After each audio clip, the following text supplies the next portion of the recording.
हेल' लोगोफोर दिनैहाय एसे सानजौबाय अखाबो हादों। अखा हानायखाय आं खोनानाय नङा सानबाय भिडिअखौ भइसखौहाय दायो मैयानि आद्रा एसे सेप्टार मोनसे बारबावनि आङो आसा खालामो नोंथांमोनखौ बयखौबो आंनि भिडिअखौ नायनानै एसेब्लाबो गोजोननाय मोनगोन आरो बयखौबो खावलायदों सिगाङावनो आंनि भिडिअखौ जेन साबस्क्राइब खालामो चेनेलाव गोदानब्ला आरो गाव गावनि लोगोफोरनोबो जेन शेयार खालामो कमेन्ट खालामो बयखौबो खावलायदों। नोंथांमोननि हेफाजाब मोननानैसो आङो जेन गुबुन भिडिअखौ लाबोनो हायो आरो गुबुन गुबुन गोदान गोदान भिडिअ नोंथांमोननो आपडेट खालामनो हायो। दिनैहाय आङो बरायनाय बे बरायनायखौल' लिरगिरिनि बरायनायखौल' आं नोंथांमोननो फरायथिनानै होनो सानबाय गुसुङै।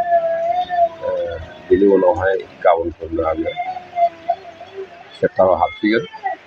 दिनैहाय 2 तारिख सेप्तेम्बर 2023 माने 2023। फैदो बिदिब्ला भिडिअखौ गोबाव खालामालाबा जागायजेनदिनि बरायनाय लिरगिरिनि मुलि जलंगा आं बेराम फाहामथायनि बागै बर' रावाव लिरनाय गांसे बेसेनगोनां बिजाब।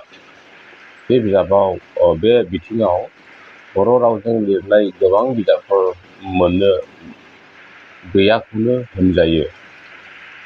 आथिखालाव गोनोखोनि राहाजों बायदिसिना बेराम फाहामनाय मोन्थाय ओंखारबायब्लाबो जाय गावनो मोननाय हाग्रा बंग्रा बिफां बिलाइ बिबार फिथाइ रोदाफोरखौ बाहायना रोदा गोग्गो लाखिनाय देहा गोग्गो लाखिनाय बेराम होबथानाय फाहामनायनि गोनांथिया गैया जानानै थाङाखै। जों बेखौनो बुजिनो हायोदि जों थांनानै थानो आरो देहाखौ थाजिम लाखिनो थाखाय बायदिसिना मैगं थाइगं फिथाइ सामथाइ बाहायो।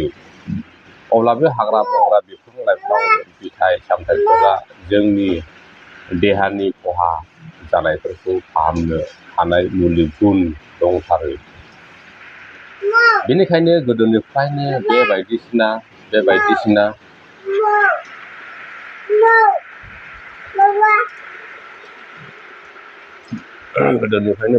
हाग्रा बंग्रानि मुलिफोरखौ बाहायनानै फाहामथाय हुदाखौ लाखिबोदों आरो लाखिनो हास्थायनाया गोनांथार।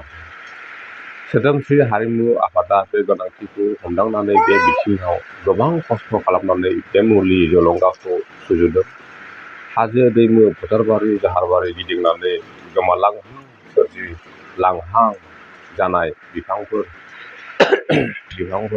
हाग्राफोरखौ बुथुमनानै सावगारिजों बेफोर बिफांफोरनि सिनायथि होनायजों लोगोसे बेफोरनिफ्राय बानायनाय बायदिसिना मुलिजों बायदिसिना बेराम फाहामनाय रोखोमखौ रोखा रोखा बेखेवना होदों। बेफोरखौ गावनो मावनो थांनायाव गोबां रोंग'नाय राग'नाय बर' अजाफोरनि फाहामथाय फराफारि लानाय जादों होनना मिथिना मोनदों। लोगोसे बेहाय मोनसे गोनां फाहामथाय आयदा सोदेरनाय जादों जेखौ बर' रावाव दिनैसिम नुनो मोनाखै। बेनो जाबाय य'गनि गेजेरजों बे बेराम होबथानाय आरो थाजिम गोग्गो जिउ खांनो हानाय राहा।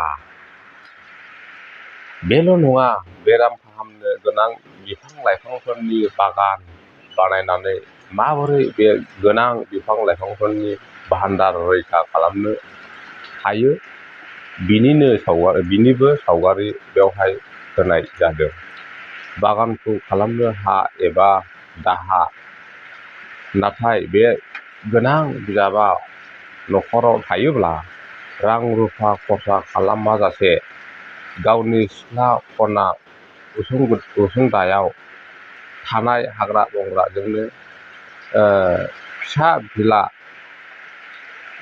आसुग बिसुगखौ गावनो होबथानो एबा फाहामना लानो जायाबाबो खाबु मोनगोन होनना आं सानो।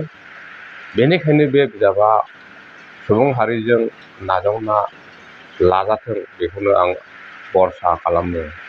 सोदोमस्रि हारिमु आफादनि हास्थायनाय आरो नाजानाया बाख्नाय जाथों।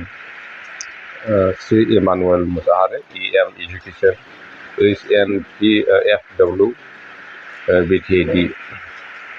दिनैनि भिडिअ'आ बेखिनियानोसै। आङो बिनि उनावहाय सेप्टाराव हाबसिगोन।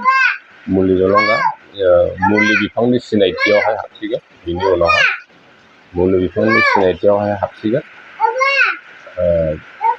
गाबोननि दिनावहाय बयखौबो हामबाय होनदों भिडिअखौ जोबजासे नायनायनि थाखाय। नोंथांमोनखौहाय आंनि भिडिअखौ जेन साबस्क्राइब खालामनानै होयो आरो शेयार खालामो लोगोफोरनो बयखौबो खावलायनाय जाबाय। गोजोन्थों।